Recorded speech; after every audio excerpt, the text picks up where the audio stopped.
Mi nombre es Ameyali Ríos Vázquez y voy a presentarles el tema de ecosistemas, una introducción al tema. Em, bueno, yo para presentarme pues soy bióloga, estudié en el Instituto Politécnico Nacional y tengo una maestría en ciencias en la especialidad de ecología humana que cursé en Sinvestap, en la Unidad Mérida. Em, Bueno, voy a compartirles una pequeña presentación que preparé para pues que veamos el tema.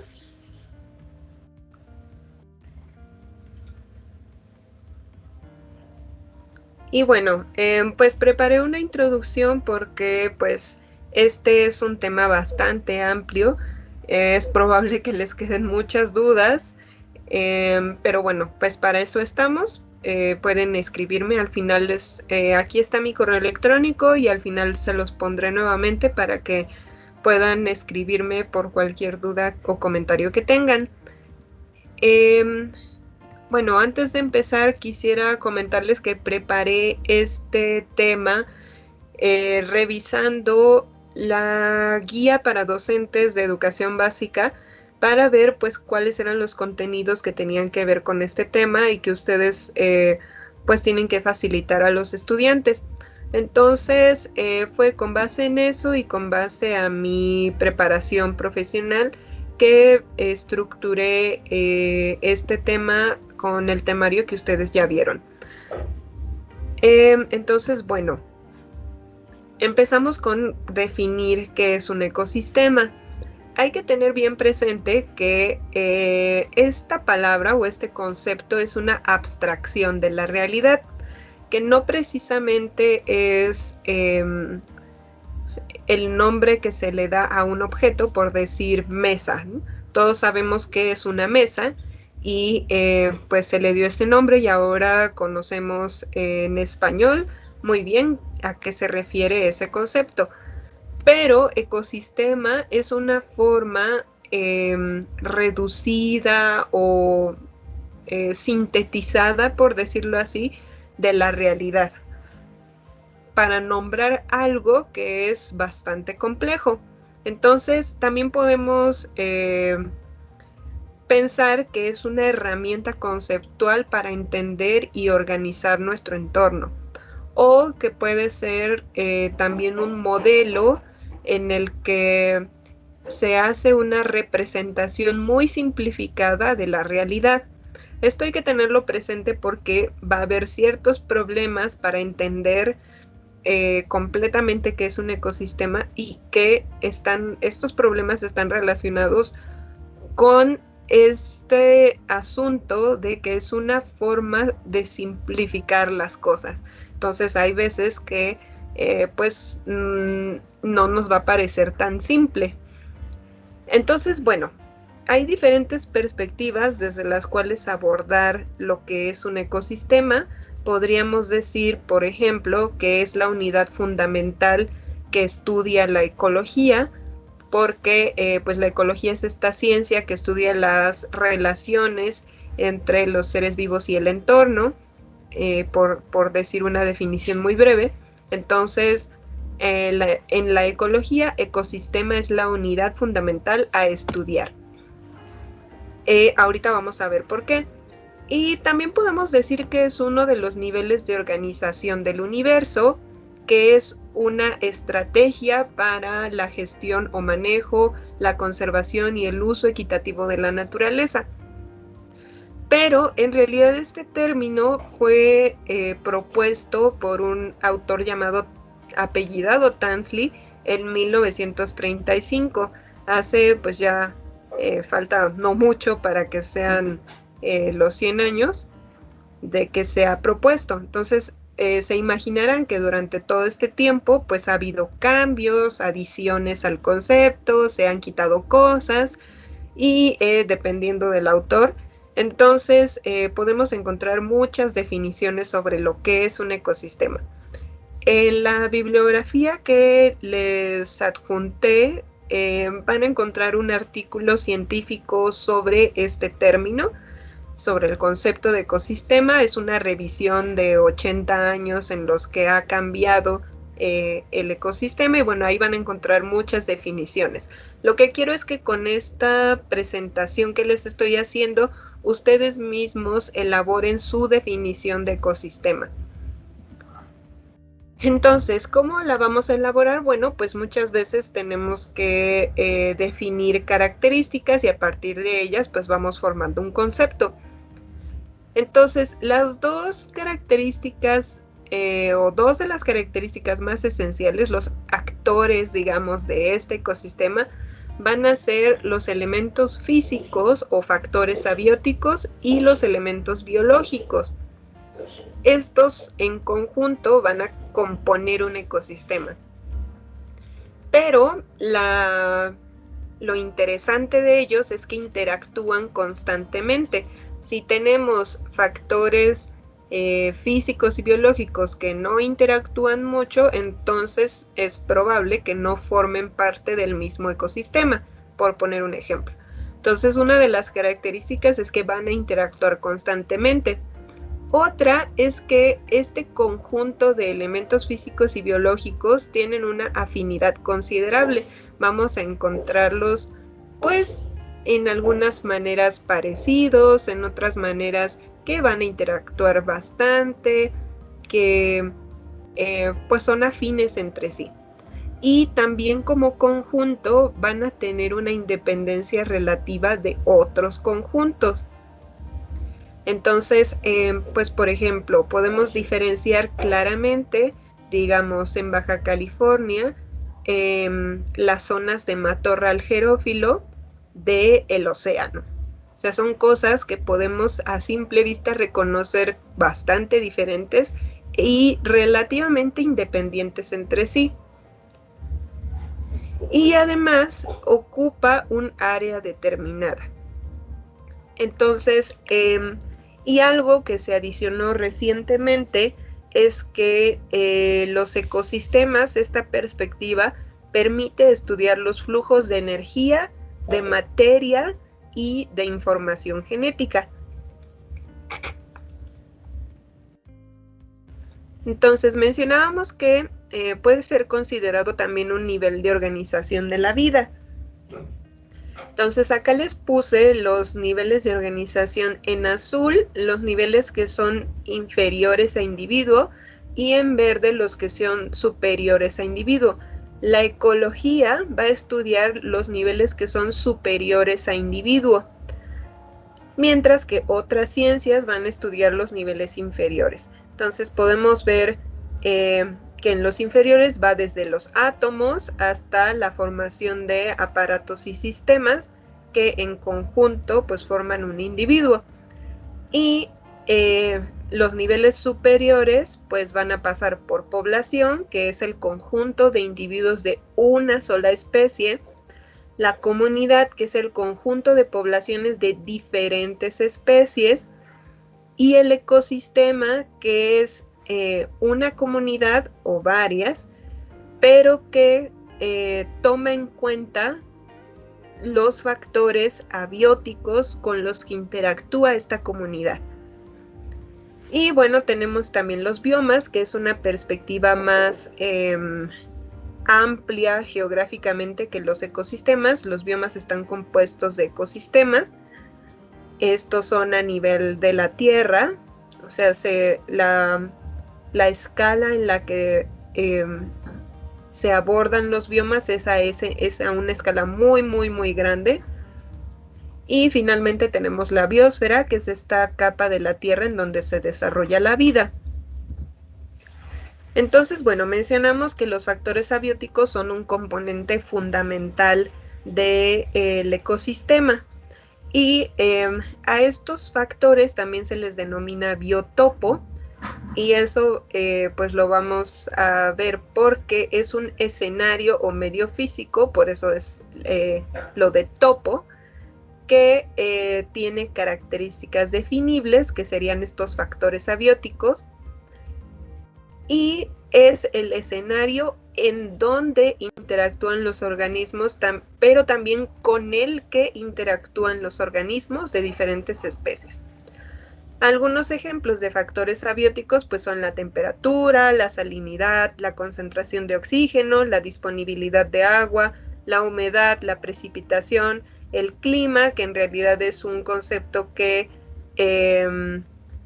agrupa otros como la precipitación y la temperatura, también el tipo de suelo, la incidencia de luz solar, etc. Hay muchísimos.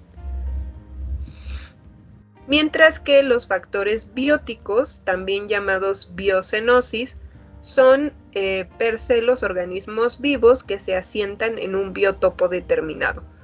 Entonces decíamos que estos organismos van a interactuar en y con ese biotopo. Entonces, aunque los factores abióticos generan condiciones en las que algunos organismos pueden vivir y otros no, también los organismos provocan cambios en esos factores. O sea que también hay una relación no solo entre organismos vivos, sino de los organismos vivos con el entorno. Y bueno, los factores bióticos o la biocenosis pues constituyen la diversidad o biodiversidad y la riqueza de los ecosistemas. Entonces dijimos que además los organismos interactúan entre sí o interactúan con otros organismos y podemos dividir estas interacciones en dos. Las interacciones intraespecíficas son las que ocurren entre organismos pertenecientes a la misma especie, por eso es intra. Y ejemplos de este tipo de relaciones son la reproducción, la competencia, la cooperación, con relaciones como el parentesco. Aquí pueden entrar todas las relaciones que se les ocurran, que suceden entre nosotros los seres humanos, las relaciones que establecemos, ¿no? Por ejemplo, pues de amistad también, de trabajo, etcétera. Y las relaciones interespecíficas van a ser aquellas que ocurren entre organismos pertenecientes a diferentes especies. Aquí también podemos encontrar la competencia, la depredación y la herbivoría, el parasitismo, el comensalismo, el mutualismo y N cantidad. Estas serían las principales.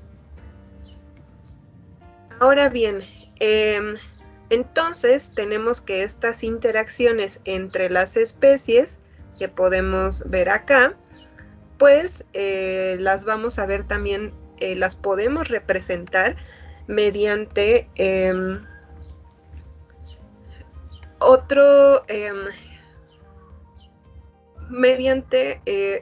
cadenas y redes tróficas. Entonces, los factores bióticos del ecosistema, antes de irnos per se a las cadenas y redes tróficas, tenemos que hablar de que pueden dividirse en tres grandes grupos, estos factores bióticos u organismos, que son el grupo de los productores, de los consumidores y de los descomponedores.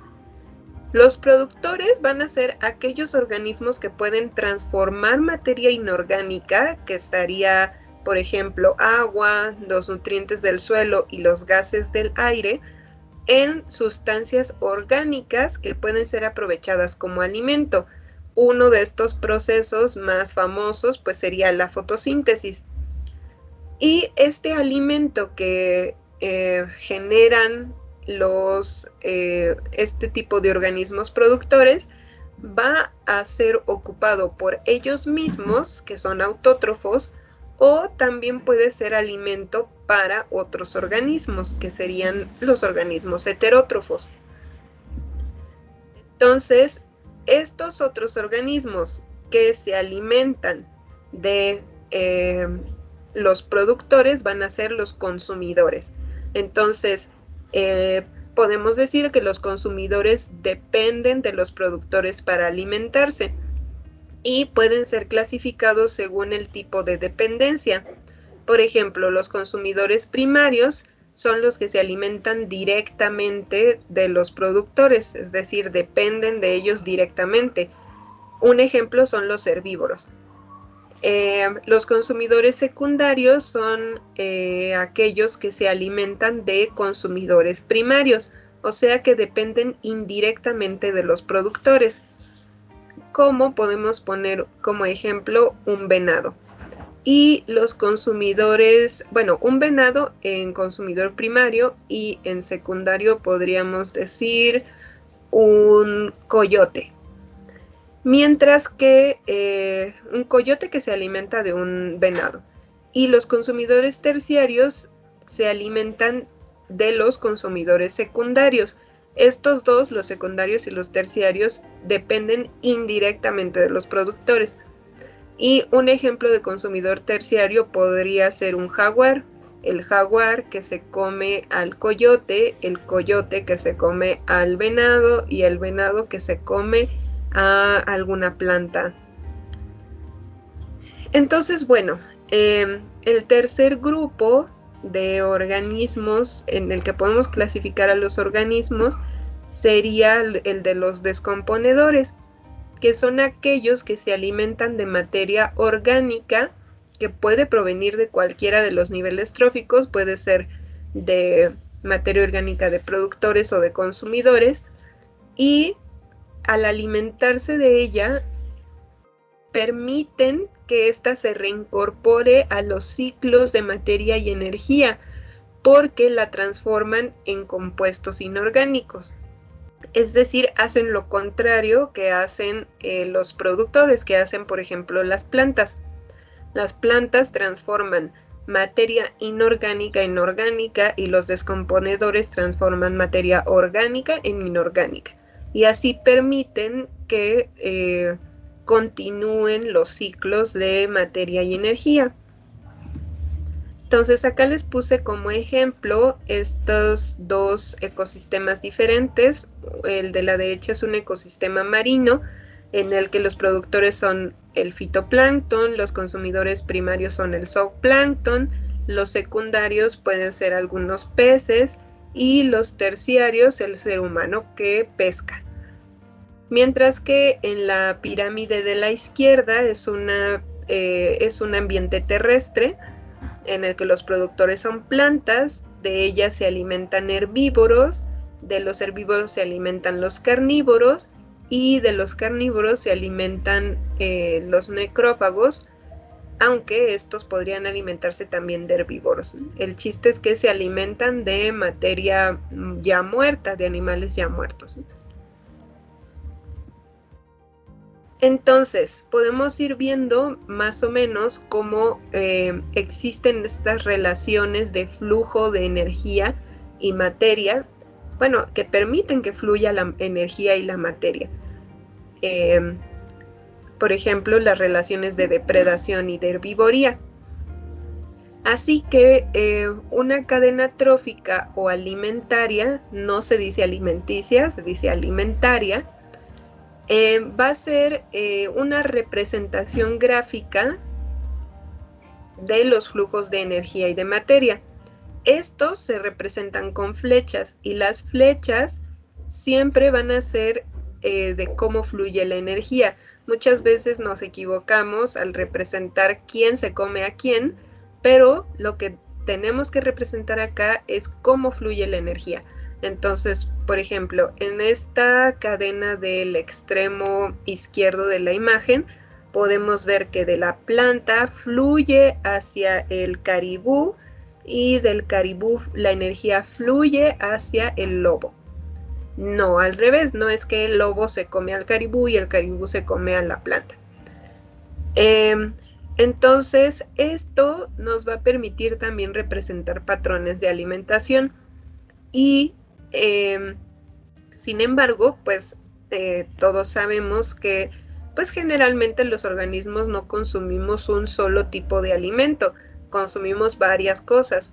Entonces, una cadena no es la mejor representación de los flujos de energía, generalmente, al menos a nivel ecosistémico. Entonces, generalmente se usan más bien las redes tróficas, que serían esta maraña que vemos aquí de intersecciones entre diferentes cadenas tróficas. Ahora, no sé si ustedes se habrán dado cuenta o habrán pensado, bueno, pues, ¿qué tanto de la energía que se produce en uno de los niveles tróficos pasa al siguiente? Y bueno, pues les puedo decir que la transferencia de materia y energía en realidad no es muy eficiente. De hecho, solamente es una muy pequeñita fracción de la materia y la energía la que pasa al siguiente nivel trófico. La materia la vamos a llamar biomasa, que sería simplemente la masa o el peso de los organismos vivos. Entonces, por ejemplo, la biomasa vegetal sería el peso de todas las plantas que habitan en un ecosistema. Y así. Entonces, esta no se va a transferir por completo al siguiente nivel por varias razones. Una de ellas es que, pues, no todos los organismos de un nivel son consumidos por los organismos del siguiente nivel. Se consume solo una pequeña fracción. Ahora, también algo de la biomasa en cada nivel trófico se usa para crear estructuras o materiales que no son digeribles por el siguiente nivel. Entonces, por ejemplo, los árboles ocupan una parte de su energía para crear madera, pero esta madera no puede ser consumida en su totalidad por muchos organismos. Son pocos organismos los que consumen madera. Lo mismo con los huesos, los dientes, los picos, las pezuñas, las uñas y en el caso de organismos marinos, las pinzas y las conchas. Y es por eso esa energía se queda ahí almacenada y no es consumida por el siguiente nivel. Ahora, otra de las razones es que en cada nivel trófico, pues los organismos usamos un poco de la energía para nuestros propios procesos de vida. Por ejemplo, mucha energía la perdemos mientras nos alimentamos. Entonces, es por esto que la energía que está disponible en cada nivel trófico se ha calculado más o menos un 10% de la energía del nivel anterior. Y a esto se le ha llamado la ley del diezmo ecológico. Y esto lo podemos ver representado acá. En el nivel inferior de los productores, aquí marcan que había 10,000 pues, unidades de biomasa, por decirlo de alguna manera. Pero en el siguiente ya solo hay 1,000, y en el siguiente ya solo hay 100, y en el último solo hay 10. Entonces, aquí vemos cómo pues se va conservando solamente el 10% de la energía o de la biomasa que está ahí contenida. Ahora bien, es importante hablar de los ciclos biogeoquímicos porque vimos que hay un flujo de materiales inorgánicos hacia los organismos y de regreso. Entonces, este movimiento circular de los elementos y compuestos químicos en los ecosistemas es a lo que se le llama ciclos biogeoquímicos. Ahora, los elementos y compuestos que forman parte de estos ciclos son los que consideramos esenciales para la vida. Hay ciertos elementos que son fundamentales para la vida en la Tierra, como el carbono, el nitrógeno, el fósforo, el oxígeno, el azufre, el magnesio, el calcio, el agua y algunos otros más. Entonces vamos a tener ciclos de cada uno de estos elementos. Y se les conoce de esta manera porque tienen componentes tanto geológicos como biológicos y químicos. Los geológicos pues serían los que están presentes en la atmósfera, principalmente gases, en la litosfera, o sea, la corteza terrestre, que pues podrían ser diferentes nutrientes, y en la hidrosfera, que está compuesta por los océanos, lagos y ríos, el agua principalmente. Los componentes biológicos de estos ciclos pues van a ser los seres vivos, que como vimos podemos clasificar en productores, consumidores y descomponedores, y los componentes químicos, que serían los materiales inorgánicos. Entonces, pues como vimos, vamos a tener este flujo de elementos de el entorno del biotopo, del entorno abiótico al biótico y de regreso. Un ejemplo, pues es el ciclo del carbono, ¿no? El carbono está muchas veces, bueno, en cierta proporción contenido en el aire, por ejemplo, en el CO2, y las plantas aprovechan el carbono del CO2 para producir diferentes compuestos que les van a permitir desarrollarse, crecer, etcétera. Entonces ese carbono ahora va a formar parte de las plantas y a su vez los herbívoros van a consumir las plantas. Como vimos, se forma una cadena trófica que termina con la muerte de un consumidor terciario, y entonces los descomponedores van a actuar sobre ese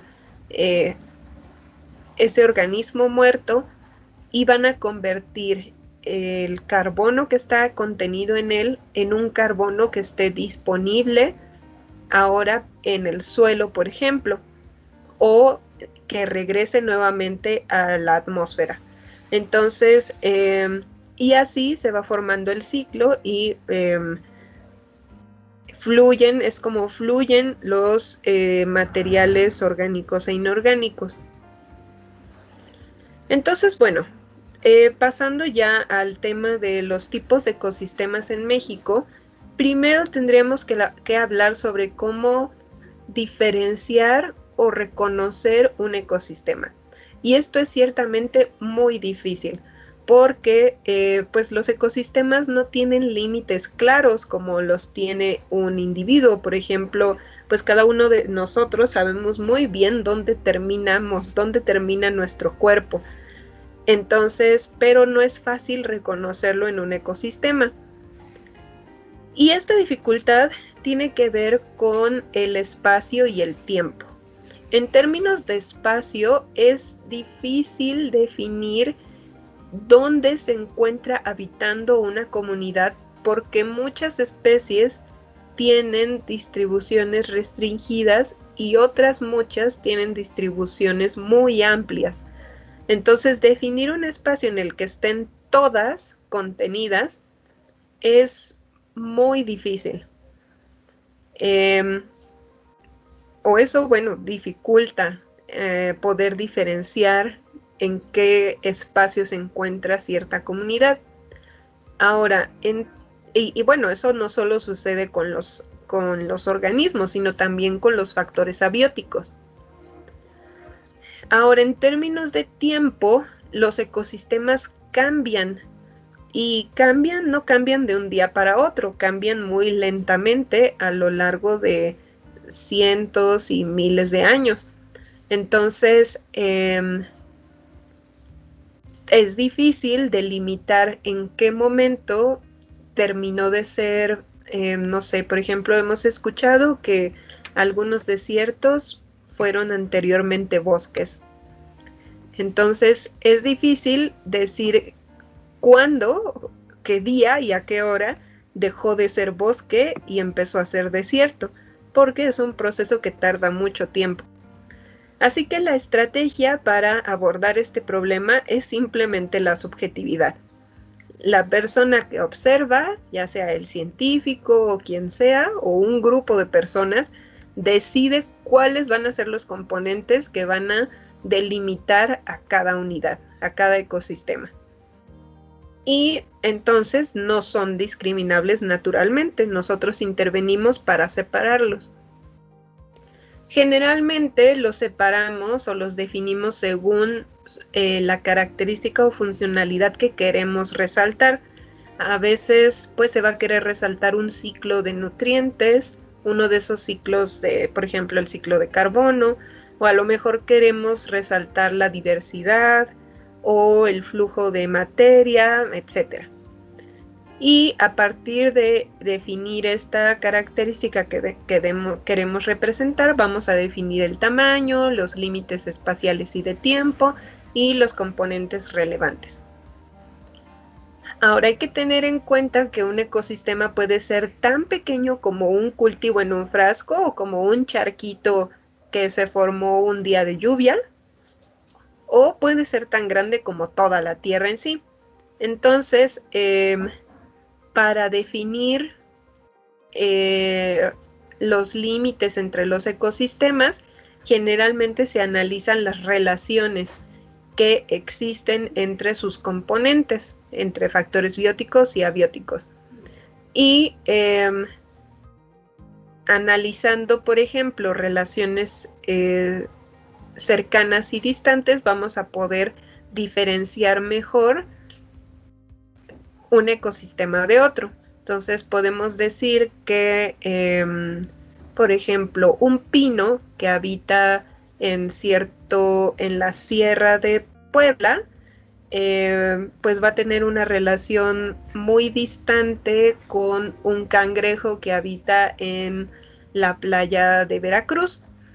Así que pues podemos decir que al tener relaciones muy distantes, pues no forman parte del mismo ecosistema. Entonces podrán imaginarse que como esto depende de la subjetividad de quien lo observa, pues habrán muchas clasificaciones de ecosistemas en general y particularmente para México. Pero podemos notar que generalmente se definen en función de los productores primarios, por ejemplo, el tipo de vegetación, el clima y el ambiente. Entonces acá les puse un ejemplo. Imaginemos que estamos intentando identificar un ecosistema que se encuentra en un espacio terrestre, no marino ni acuático, y en el que predominan especies arbóreas, o sea, árboles, y en donde medimos la temperatura y sacamos un promedio, y ese promedio no supera los 22 grados centígrados. Entonces podemos llamar a este sitio un bosque templado, porque el bosque pues está compuesto siempre de especies arbóreas, y templado porque pues la temperatura considerada templada no es mayor a 22 grados. Así que pues entre las clasificaciones está la de CONABIO, que es la Comisión Nacional para el Uso y Conocimiento de la Biodiversidad, y decidí ponerles esta clasificación porque pues probablemente sea la que utilicen en general muchos, tanto en el ámbito académico, en los libros de texto, como en el ámbito científico, por ser una convención gubernamental. Entonces, los ecosistemas de México, según la CONABIO, son el bosque nublado, el bosque templado, el matorral, el pastizal, la selva húmeda, la selva seca, las dunas costeras, el manglar, la playa, el ecosistema insular, que son las islas, arrecifes, bosques de macroalgas, que serían marinos, pradera de pastos marinos, ríos y lagos. Entonces podemos ver aquí una división un poco, algunas de ellas en parte por el tipo de vegetación que predomina.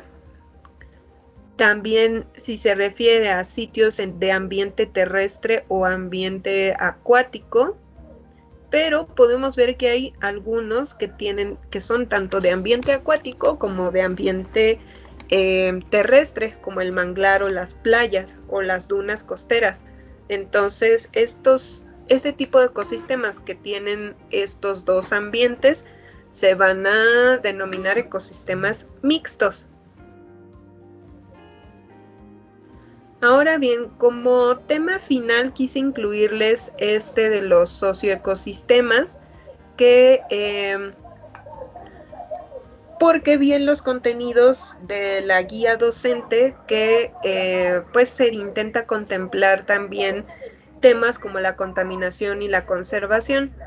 Entonces, los socioecosistemas es un concepto más o menos reciente que intenta incluir al ser humano en la perspectiva ecosistémica, porque pues previamente se había concebido al ser humano fuera como ajeno a los ecosistemas. Entonces, cuando los estudiábamos, nunca pensábamos o escasamente pensábamos en cómo tenía que ver el ser humano en las características que estábamos observando. Y entendemos como al humano no solo a la especie en sí, sino a todo lo que conlleva ser humano, que es estos factores sociales, culturales, económicos, etcétera, que nos definen. Y podemos decir que evidentemente, seguro para ustedes es ya muy evidente, cómo los humanos influimos en la naturaleza a través de las cosas que hacemos, como pueden ser cosas directas, de relación directa con la naturaleza, como la agricultura o la cacería, pero también relaciones un poco menos directas que pues podría ser, no sé, pues nuestro trabajo, nuestro desempeño laboral, abrir simplemente la llave del agua para lavar, no sé, los trastes. Entonces, esas son acciones que van a influir en la naturaleza, pero a veces nos olvidamos que la naturaleza también influye en nosotros, tanto a nivel biológico como a nivel social y cultural.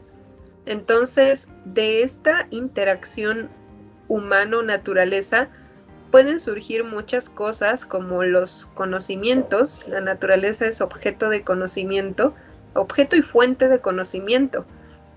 También adaptaciones, por ejemplo, seguro han escuchado como personas que vivimos en diferentes partes del planeta tenemos adaptaciones a las condiciones en las que vivimos. En México, por ejemplo, es muy conocido la capacidad de los indígenas tarahumara para correr. Y esto se asocia al lugar donde viven, porque la sierra eh, es bastante, impone un reto para las personas que viven ahí, que han vivido ahí durante cientos de años. Entonces, ha influido la forma, las condiciones ambientales en los humanos que viven ahí.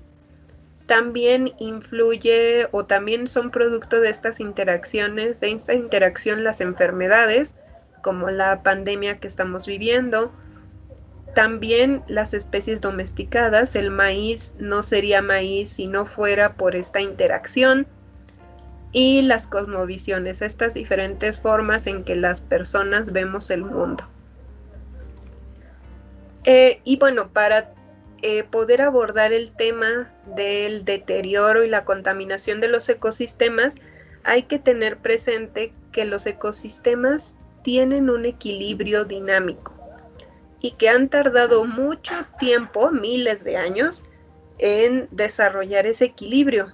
Como les decía en este ejemplo del bosque y el desierto, que algunos desiertos antes eran bosques, pues pasaron miles de años para que se rompiera el equilibrio de bosque y este se transformara a desierto y encontrara un equilibrio. Se le dice dinámico porque no es estático, no, y no se busca eso. La vida y el universo, una de las características que más lo distinguen es el cambio. Entonces, no podemos esperar que ese equilibrio sea estático, sino que es dinámico. Pero cuando este equilibrio se ve afectado por alteraciones principalmente en los ciclos biogeoquímicos, que pueden tener que ver con la introducción de factores ajenos al sistema, que puede ser mediante contaminación, en el caso de los factores abióticos, y mediante especies invasoras, en el caso de los factores bióticos. En ese momento, cuando se alteran los ciclos, es cuando el equilibrio se altera también y el ecosistema se deteriora. Entonces, de hecho, casi todas las actividades humanas que realizamos en la actualidad afectan por lo menos uno de los ciclos biogeoquímicos, en mayor o en menor grado. Cuando es en un mayor grado, esto puede tener consecuencias graves para el futuro de la vida en la Tierra. Y es cuando hablamos, por ejemplo, del efecto invernadero o la lluvia ácida, que es un fenómeno mundial que sucede principalmente en las ciudades y que son producto de la interferencia del humano en los ciclos del nitrógeno, en el caso de la lluvia ácida, y en el ciclo del carbono, en el caso del efecto invernadero. Entonces acá les puse este esquema que me pareció interesante. Está en portugués, me parece, pero pues es más o menos entendible de cómo el ser humano pues tiene, afecta la dinámica de la biosfera, ya sea mediante acciones que pueden producir residuos de diferentes tipos, mediante impactos ambientales directos, pero también puede generar o crear espacios naturales protegidos para impedir que ésta se deteriore. Y pues quise ponerles este dato que no sé si conocen, pero bueno, en el año 2000, hace 21 años ya, Paul Crutzen, que es un investigador y escritor, propuso el término antropoceno para referirse a la época actual, porque los impactos que está teniendo el ser humano sobre la Tierra no tienen precedentes. Así como podemos identificar en los estudios geológicos las diferentes etapas por las que ha pasado la Tierra, en el futuro va a ser fácilmente identificable la etapa en la que vivieron los humanos. Va a ser una etapa en la que va a estar la Tierra llena de plástico, va a haber mucho carbono que se quemó, que se incorporó a la atmósfera, etcétera. Entonces, bueno, pues para solucionar o para responder a la problemática ambiental, pero también como producto de esta concepción en la que separamos al humano o a la sociedad de la naturaleza, que fue una concepción del siglo XVII, apareció la conservación como la conocemos ahora. Definimos conservación como esos múltiples esfuerzos humanos para mantener la biodiversidad existente en diferentes sitios de la Tierra, pero también para mantener la integridad de los ecosistemas y su resiliencia. Porque como vimos, la biodiversidad solita, si la viéramos solo como números de especies, pues no tiene sentido si no conocemos las interacciones que tienen con el entorno, entre sí, y esto va a formar un equilibrio dinámico que conforman en conjunto la integridad de los ecosistemas. Y hablamos de resiliencia porque es esta capacidad de los ecosistemas y de las especies para enfrentar a condiciones adversas. Es una palabra que ya se ha utilizado también en el ámbito personal, como de superación personal. Entonces podemos entenderla, seguramente la han escuchado y la podemos entender más o menos de la misma manera, ¿no? Como esta capacidad para enfrentar las condiciones adversas que se presentan. Entonces es muy importante mantener esa capacidad en los ecosistemas, que ellos solitos puedan enfrentarse a las condiciones cambiantes que estamos provocando los seres humanos. Y bueno, para hacer eso, para poder conservar, pues los humanos desarrollamos acciones para cumplir los objetivos de conservación, y a esas acciones, a ese conjunto, se le llama manejo o gestión. Pero pues generalmente este tipo de acciones están determinadas por relaciones de poder en torno al control y acceso de la biodiversidad, y han surgido muchos conflictos por eso, porque ¿quién controla? Hay relaciones dispares entre quién tiene acceso y quién no a la biodiversidad. Entonces, pero bueno, en sus inicios la conservación surgió para proteger la belleza escénica natural. De hecho, se presume que el primer parque natural fue Yellowstone en Estados Unidos, y si leemos el documento que lo decretó como parque, pues vamos a ver que su objetivo era proteger la belleza del lugar, lejos de la influencia humana, porque era aún bello gracias a que no había estado tan presente la mano del ser humano.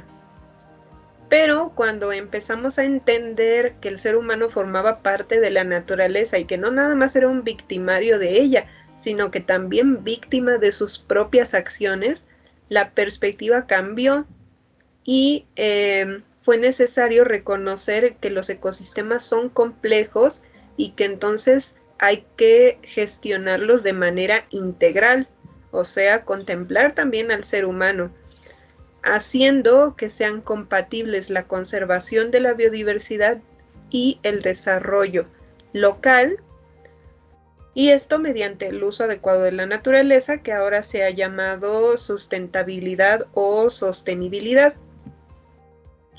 Entonces, bueno, pues hasta aquí vamos a dejarlo. Si tienen alguna duda o comentarios, por favor escríbanme a mi correo electrónico. Con mucho gusto voy a contestárselas.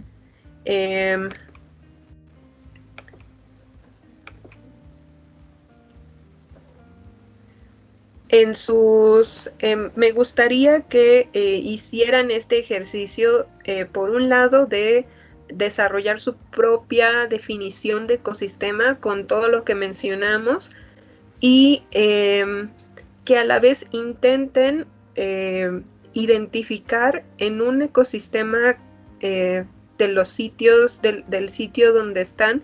Entiendo que este video es para docentes principalmente de la península de Baja California, pero que podrían tener acceso otras personas. Entonces, seleccionen un ecosistema que se encuentre en sus sitios y intenten identificar todos estos elementos de los que hablamos ahorita.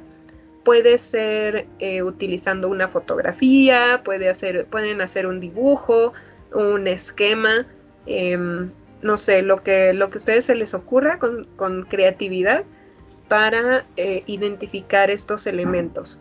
Y en materiales de consulta les adjunté algunos que me parecieron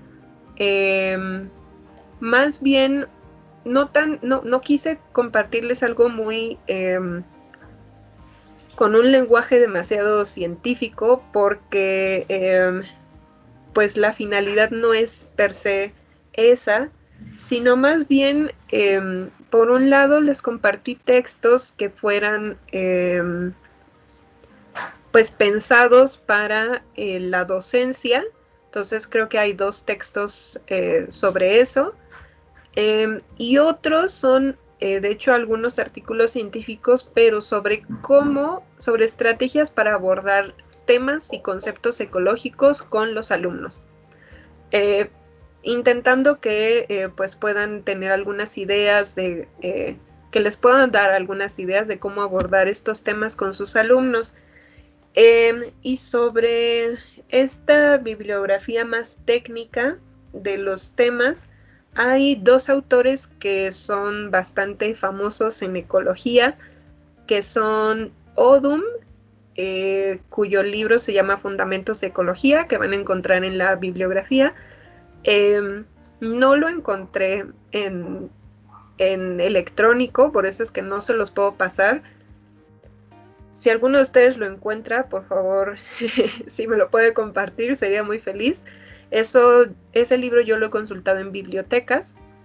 Y también está Margalef, que es otro autor un poquito más reciente, que pues también es muy reconocido en el tema ecológico, y de ese tengo acá su libro, bueno, uno de sus libros, que es este de Teoría de los Sistemas Ecológicos. Pero pues, o sea, si lo leen, lo van a encontrar un poco tedioso porque, pues sí, es bastante técnico. Entonces, hace un tiempo encontré pues en una venta de libros usados, este libro que también es bastante antiguo, de Ecología para principiantes, de Federico Arana, que pues pueden ver que es bastante pequeñito y trae dibujitos. Y era justamente el autor, pues lo elaboró para que pues las personas pudieran empezar a involucrarse en estos temas.